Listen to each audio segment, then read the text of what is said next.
All right, let's dive into Freida McFadden's Housemaid series. You sent over a great interview with McFadden and the blurbs for all the books, so we've got a lot to cover. What always gets me about McFadden is she loves those like cringe situations, those super awkward moments where you just want to look away. Kind of like The Office, but a lot darker. It is interesting how she takes that discomfort and uses it to look at the power dynamics between, like you said, those ordinary housemaids Right. and their employers, who are often insanely wealthy. It really makes you wonder, like, who really holds the power? And if the bad guy is always so obvious. Yeah, exactly. There's this great moral ambiguity to her characters that keeps you guessing the whole time. But before we get into why the bosses are always so awful, let's set the stage a little. So there are three books in the series: The Housemaid, The Housemaid's Secret, and The Housemaid is Watching. They all dive into this world of secrets and lies, but each has a unique twist. Right, the first book, The Housemaid, introduces us to Millie. She's working for this wealthy family, the Winchesters. And on the surface, it seems like a fresh start for her, but you pretty quickly realize the Winchesters have secrets, and they're way more dangerous than anything Millie's hiding. The blurb mentions Melly finds herself cleaning up more than just spilled wine. Talk about an understatement, right? And McFadden is known for her killer epilogues. The one in The Housemaid sets the stage for so much more drama later in the series. Yeah, which leads us to The Housemaid's Secret. We have a new housemaid, a new wealthy couple, the Garricks this time, and of course a whole new set of secrets. Mm. This time the blurb focuses on the wife. She's mysteriously ill and she's hidden away. And there's definitely a creepy vibe to the Garrick's penthouse apartment. And like Millie, this housemaid also has her own secrets that she's trying to protect. So we've got these secrets escalating, the suspense building, and then the housemaid is watching just flips the script. The main character isn't the housemaid anymore. It's someone with a dark past trying to protect her family. She's finally got this like perfect life, a house, kids, and then bam, these new neighbors move in and things take a dark turn. What's so clever about the housemaid is watching is that shift in perspective. I mean, we're used to being in the housemaid's shoes, but now the housemaid is this kind of ominous presence, always watching. It really makes you wonder who's really in control and who's vulnerable. It's such a great example of how McFadden plays with what the reader expects. She just loves to make you question who the villain really is. And speaking of villains, let's talk about what inspires McFadden to write these flawed characters. In the interview you shared, she talked about drawing from real-life experiences like past jobs and stories from friends. Yeah, and she actually mentioned this specific story about witnessing school scandals when she was in high school, where teachers were behaving badly and everyone just looked the other way. It took one brave student to finally go to a reporter to expose the truth. That really stood out to me, too. It makes you wonder if maybe those school scandals, with their themes of power and secrecy and the effects of staying silent, if those subconsciously influence the Housemaid series. It's totally possible. And if we consider her work more broadly, that sense of hidden darkness lurking beneath the surface of what seems like a normal situation, it's something she looks at all the time. It's a fear that so many people have, whether they've ever hired a housemaid or not. Definitely. Okay, let's switch gears a little. Let's talk about McFadden's writing process. She's incredibly prolific, but she's also so meticulous. In the interview, she mentioned that she plans out everything in her head for months before even starting to write. That's some serious mental organization. Right. It really shows how skilled she is as a storyteller. All those crazy twists and turns aren't by accident. They're all planned to keep you on the edge of your seat. And talking about the edge of your seat, she really does love to play with what the reader expects. It's never clear who to trust. And just when you think you've got it all figured out, bam, she hits you with a curveball. She's amazing at using those classic thriller techniques to get the most impact. It's no wonder her books are so addictive. And did you know she dictates her first drafts? I thought that was really interesting. That makes a lot of sense. It explains why her writing feels so conversational and easy to read. It's like she's telling you the story directly. Exactly. And her choice to write mostly in the first person just adds to that feeling. Like you're right there with the main character, experiencing everything firsthand. And that brings us to another interesting thing about McFadden's work. Her new book, The Boyfriend, it's coming out on October 1st. And from what she said, it sounds like she's pushing herself in some new and interesting ways. Yeah, I was really intrigued by the fact that The Boyfriend includes the male point of view. It's different from her usual style. It adds a whole other layer of complexity to the story. Yeah, and to make it even more interesting, the male character's story takes place years in the past. It makes you wonder how those past events connect to what's happening in the present and what secrets he might be hiding. Yeah. She mentioned in the interview that she's always wanted to write a story like this, so it obviously means a lot to her. And she hinted that it was inspired by her own bad dates and stories her friends have told her about online dating. I think that makes the story really relatable. I mean, who hasn't had at least one super awkward dating experience? But what stood out to me was her comment about how hard it was to write the female protagonist, Sydney. She needed Sydney to make some bad choices to move the plot forward, but she didn't want to make her seem too stupid to live. That's how she put it. Yeah, it is tricky, trying to find that balance in any thriller, but especially when the main character is a woman. I feel like there's this unconscious bias to judge women more harshly for their mistakes. It sounds like McFadden was really aware of that and wanted to create a character who was flawed, but still someone the reader could relate to and feel for. Exactly. And I'm curious to see how she does it. So, you know McFadden loves to put that cringe factor into her books. It's such a unique part of her writing that makes her different from other thriller writers. I think the reason people like cringe is because it touches on those anxieties we all have about social situations. We've all had those moments where we say or do something awkward, and just the thought of someone else seeing it is mortifying. McFadden takes those relatable experiences and turns them up to 11, Yeah. creating these painfully uncomfortable situations that make you squirm. It's like watching a car crash in slow motion. You know you should look away, but you just can't. You're mesmerized by the unfolding disaster. And I think there's also a bit of schadenfreude in there. Like, we might cringe, but we're also relieved that it's not happening to us. It's a way for us to confront our own fears about social situations, Yeah. but in a safe, fictional world. It's like a cathartic release of all that social anxiety. And because McFadden's characters are so relatable, even when they're making those cringeworthy mistakes, we can still empathize with their struggles and their anxiety. Right, we see ourselves in them, which makes those cringe moments even more powerful. And beyond just making us uncomfortable, those scenes often have a deeper meaning in the story. They show us the characters' flaws, their vulnerabilities, and sometimes they even hint at things that will happen later. It's like she's using cringe as a literary tool to make her characters and storylines more complex and interesting. Okay, let's look at her writing style as a whole. We already talked about her planning everything out in her first-person narration. But what else makes her writing so successful? Well, her pacing is incredible. She knows how to build suspense and keep the reader hooked. Her chapters are often short and punchy, ending with cliffhangers that make you want to keep reading. Yeah. And her dialogue is so natural and believable. It feels like you're listening to a real conversation. Yeah, her characters sound like real people, which makes the story even more immersive. And she's not afraid to explore those darker themes like obsession, betrayal, and revenge. But even when she's dealing with those heavy topics, she does it with a lot of sensitivity and nuance. Her characters are complex and they make mistakes, and their motivations are never just black and white. It makes you question your own ideas about what's right and wrong. Right, and let's not forget about those epilogues. They're like her signature move. Yeah. Just when you think you've got everything figured out, she hits you with one last twist that blows your mind. It's brilliant. Yeah. And speaking of brilliant, let's talk about domestic thrillers in general. That's the genre that McFadden has basically mastered. Yeah. What is it about these stories that captivates readers so much? Well, I think there's a certain thrill to peeking behind the curtain of these seemingly perfect lives. Domestic thrillers often happen in familiar, everyday places like homes, neighborhoods, workplaces, which makes it even more unsettling when those normal lives start to unravel. It's like taking that perfect picture of a happy family Yeah. and then shattering it to show all the cracks underneath. It plays on those deep-seated fears we have about the people we trust and the places we feel safe. And because those fears are universal, they connect with people from all walks of life. It's not just about the suspense and the plot twists. It's about looking at the darker side of human nature and the complexities of relationships. And McFadden is so good at creating those morally ambiguous characters, the ones where you're not sure if you should trust them or not. It keeps you guessing. And that's what makes her book so captivating. Right. And let's not forget about how important social media has been to McFadden's success. She's super active on places like Instagram and TikTok, and she's built this huge following of loyal fans. Social media is a really valuable tool for authors these days, especially in the thriller genre. It gives them a way to connect directly with their readers, to build excitement for new releases, and even to get feedback on their work.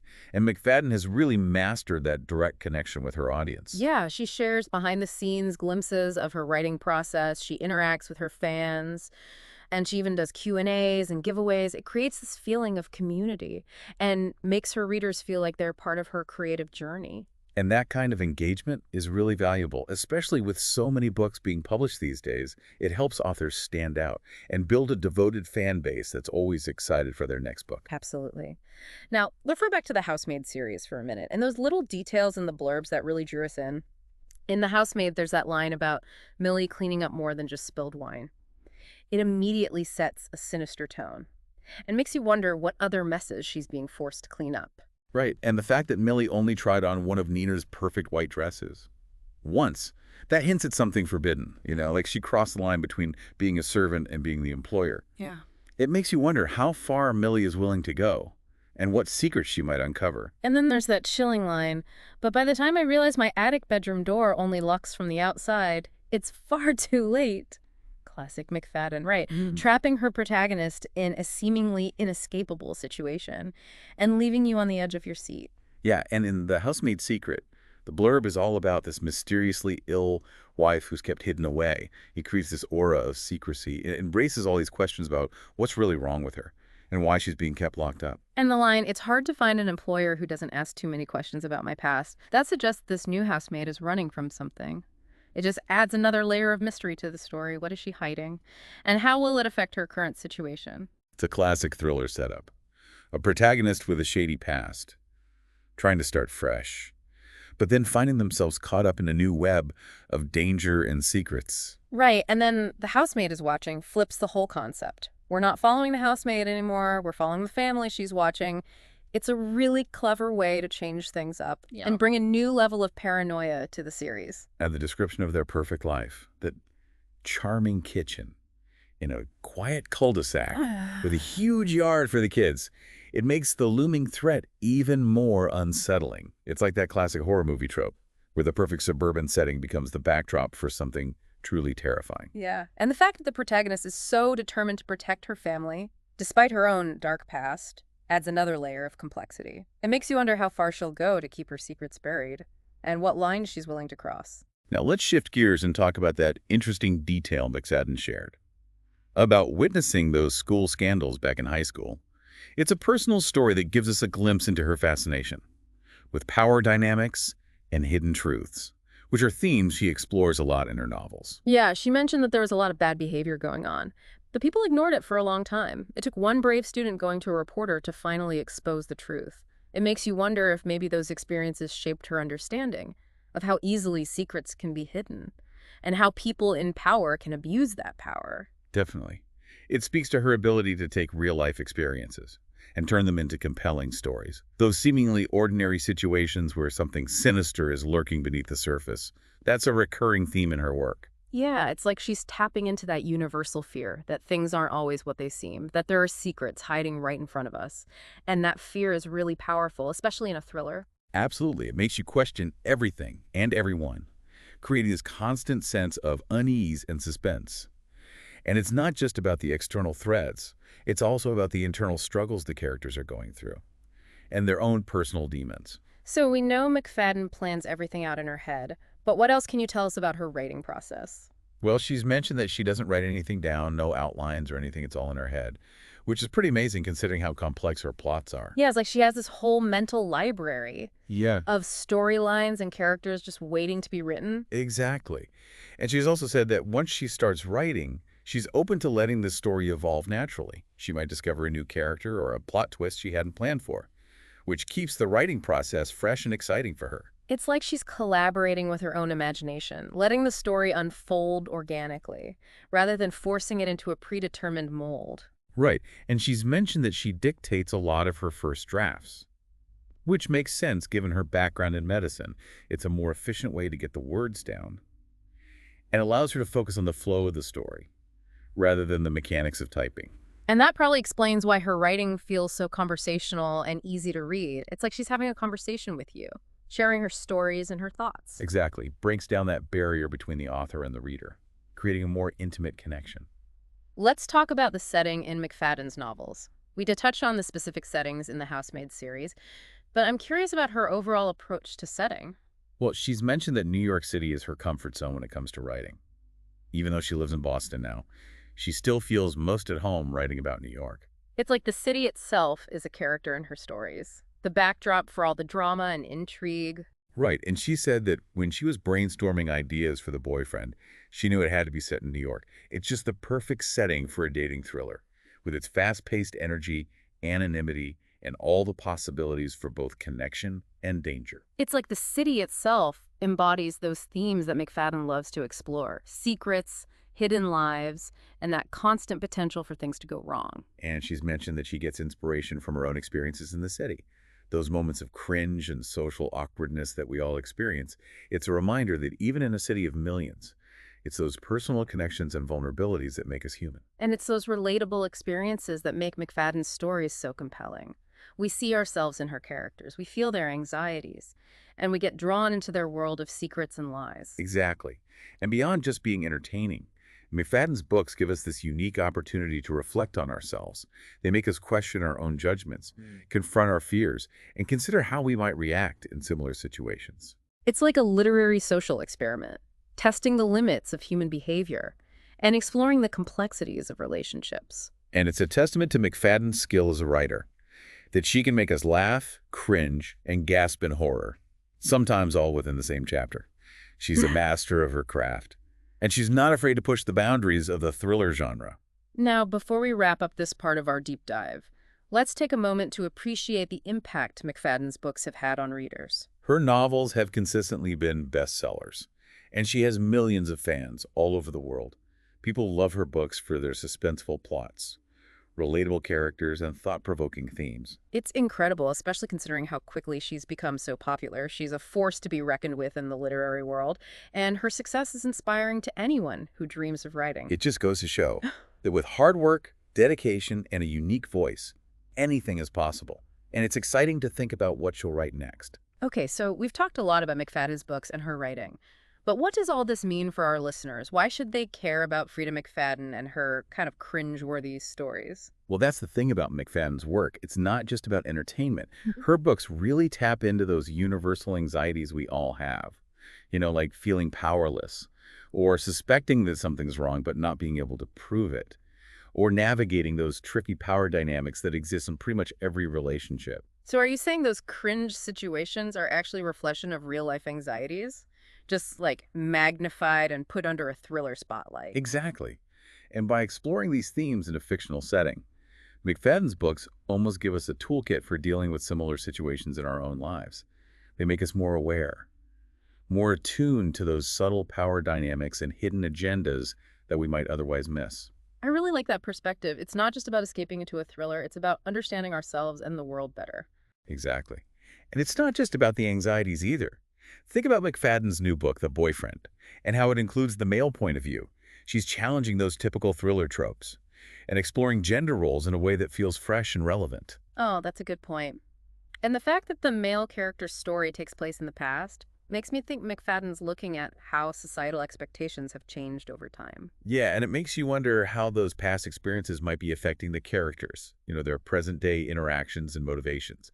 It adds a whole new level of depth to the story. So knowing all of this, what can listeners expect from The Boyfriend and McFadden's future books? Honestly, I think we should expect the unexpected. McFadden has shown us time and time again that she's not afraid to experiment, to subvert genre expectations, and to keep us on the edge of our seats. I wouldn't be surprised if she keeps exploring themes of power, identity, and morality, but in even more surprising and unsettling ways. I'm definitely adding it to my reading list. Well, we've covered a lot of ground in this deep dive today. We've unpacked the Housemaid series, analyzed her writing process, and even looked at how important social media is for authors. Right. But before we wrap up, there's one last question we want to leave you with. Remember those school scandals McFadden talked about? The ones where people ignored the bad behavior for so long until one student finally spoke up? Yeah. It makes you think, what other real-life situations are out there? What other professions might be hiding those Freida McFadden-esque twists? What secrets are lurking in plain sight, just waiting to be exposed? So listeners, keep your eyes open. The world is full of cringe and mystery, and sometimes the most interesting stories are the ones right under our noses. We've learned so much today about the Housemaid series and about McFadden's process. But before we finish, I want to talk about the future a little bit. McFadden said she has 3 more books planned with her publisher in 2025. Yeah, I'm excited to see what she comes up with next. Me too. She's so good at tapping into those anxieties we all have. Exactly. And she's not afraid to experiment with different perspectives and timelines, like Yeah. in The Boyfriend. I think we can expect more twists, more suspense, Yeah. and definitely more of those cringe moments that make her books so unique. Oh, for sure. And knowing her, there will probably be some surprises that we haven't even thought of yet. Well, I can't wait to read them. That's all the time we have for today's deep dive into Freida McFadden's work. We've uncovered some fascinating insights into her books, her writing process, and her inspirations. Hopefully you feel like you know her a little bit better now, and maybe you've even discovered a new author to add to your reading list. I hope so. As always, thanks for listening, and we'll catch you next time on The Deep Dive.